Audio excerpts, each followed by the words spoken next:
అందరికీ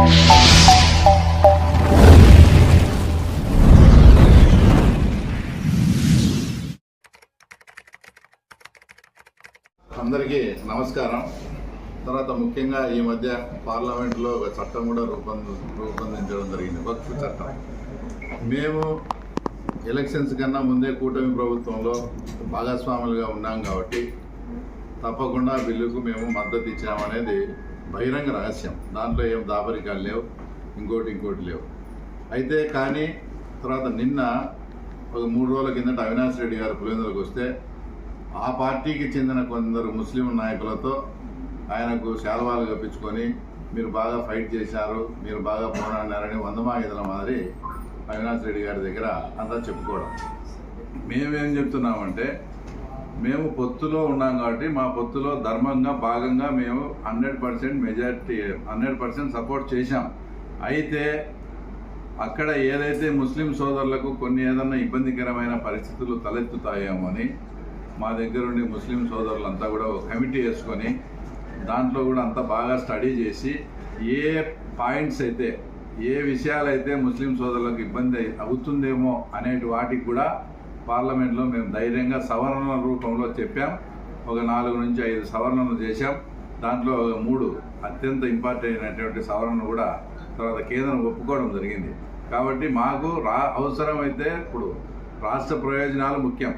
రాష్ట్ర ప్రయోజనాల కోసం సెంట్రల్తో బాగా ఉండడం అనేది అది కూడా చాలా అవసరమే. అలాగని ఆంధ్రప్రదేశ్లో ఉండే ముస్లిం సోదరులకు అన్యాయం జరుగుతూ ఉంటే రాష్ట్ర ప్రయోజనాలైనా పక్కన పెట్టి మా రాష్ట్ర ప్రజల కోసమే మా ప్రియతమ ముఖ్యమంత్రి గారు ఆలోచిస్తారు తప్ప తర్వాత మీలాగా కాదు. తప్పకుండా ముస్లిం సోదరులకు ఏదైతే సమస్య ఉందో వాటిని సవరణ రూపంలో సెంట్రల్ గవర్నమెంట్ ముందుకు తెచ్చాం.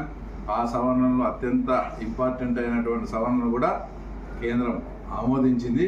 అవన్నీ కూడా త్వరలోనే అందరికీ కూడా ప్రజలకు కూడా మేము తెలియజేస్తాం.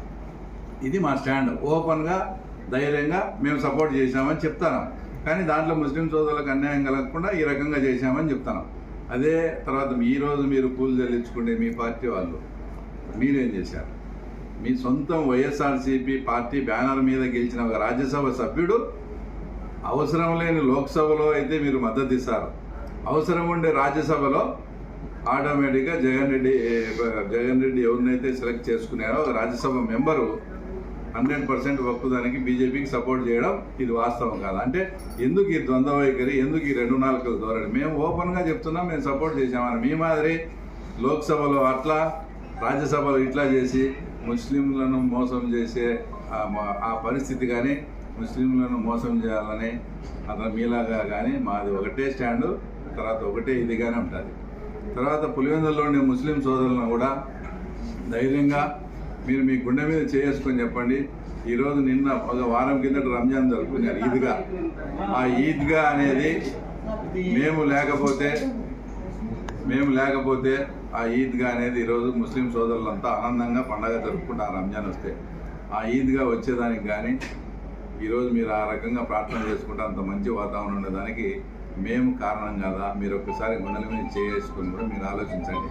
ఈ వక్ఫ్ చట్టం వస్తుందని బిల్లు పెడతాదని తెలిసినప్పుడు అదే పనిగా తర్వాత మా వాళ్ళందరినీ కలుపుకొని ముస్లిం సోదరులందరినీ రమ్మని మీకు ముందు అలాట్ అయినట్టు ఎక్కడో ఆ చట్టంలో ఏదన్నా పొరపాటున ఏమన్నా వేరే రకంగా వస్తాయేమో అని మీకు అలాట్ అయిన భూములు ఎక్కడున్నాయి, ఏమేమి ఉన్నాయని చెప్పి మేము ఆర్డీఓ దగ్గరికి పిలిచిపోయి మేము సర్వే చేయించి ఈరోజు 9 ఎకరాలు మొత్తం ఫెన్సింగ్ వేసి కూడా వాళ్ళకి అప్పగిస్తూ ఉన్నాం. ఇది వాస్తవం కదా?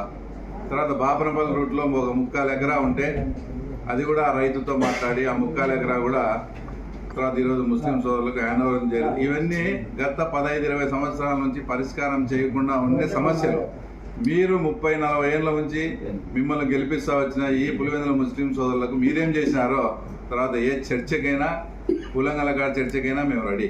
కాబట్టి ఎవరు వాస్తవంగా ముస్లిం సోదరుల పట్ల ఎవరు ప్రేమగా ఉన్నారు, తర్వాత ఎవరు ఈ రకంగా చిన్న ఉదాహరణ పిండిమేషన్ రసూల్ తమ్ముడు ఇస్మాయిల్ వాళ్ళకి ఎంతో సేవ చేశాడు, మాకు కూడా మిత్రుడు. దురదృష్టవశాత్తు కరోనాలో ఆయన చనిపోతే వాళ్ళ పార్టీకి అంత చేసిన అతను మేము ఏ రోజు అతన్ని ఓటు కూడా అడగలే, మాకు ఓటు కూడా వేయలే. కానీ స్నేహధర్మంగా కరోనాలో కూడా మేము ధైర్యంగా చూన్నుపోయినాం మేమంతా. వాళ్ళు ఓట్లు వేయించుకొని రాజకీయం చేసుకొని కరోనాకు భయపడి అతను చున్ను కూడా రాలే. అంటే నేను ఇది ఎగ్జాంపుల్. ముస్లింల పట్ల మాకు ఏదైనా నిబద్ధత ఉంటే ఆ రకంగా ఉంటుంది తప్ప మీలాగా లోక్సభలో ఒక పార్టీకి రాజ్యసభలో ఒక పార్టీకి చేయం. కాబట్టి నేను ఈ సందర్భంగా తెలియజేసేది ఏమంటే ముస్లిం సోదరులంతా మీరు ఏ విధంగా అధైర్యపడకండి. మీ ప్రతి ఒక్క ఏదన్నా మీ మతానికి సంబంధించి కానీ మీ ఆస్తులకు సంబంధించి కానీ మీ చట్టాలకు సంబంధించి కానీ ఏ చిన్న అంశం వచ్చినా కూడా మేము అలాగే మా ముఖ్యమంత్రి గారు మీకు 100% సపోర్ట్గా ఉంటారని కూడా ఈ సందర్భంగా తెలియజేస్తాం.